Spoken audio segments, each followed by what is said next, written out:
今次參加美麗華佛山美食順話2天團399蚊，仲係買1送1添。8點半到達羅湖集合，所有團友到齊後就開始上天橋啦。喺天橋度望返落去，可能今日係星期6啊！哇，超多人啊！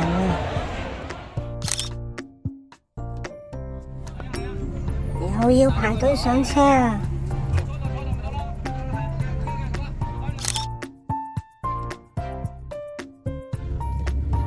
終於開車啦，出發啦！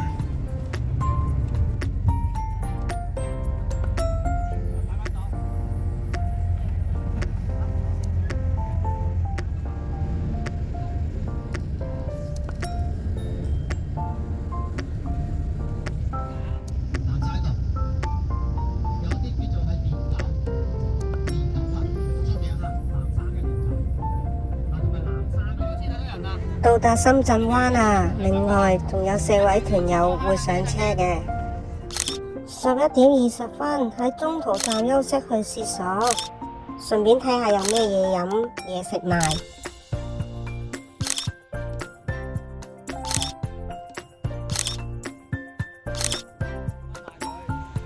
12點10分終於到達咗第一個地方啦，星河魚食午餐。一入到門口就見到有大補酒賣啦，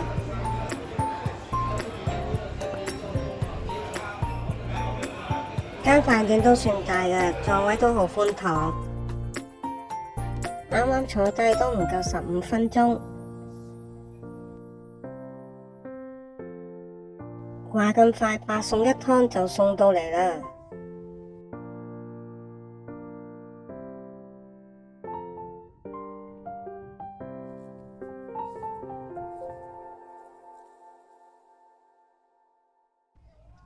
團友個個都讚好好味，第一餐已經覺得物超所值，食飽飽啦，好期待今晚嘅晚餐。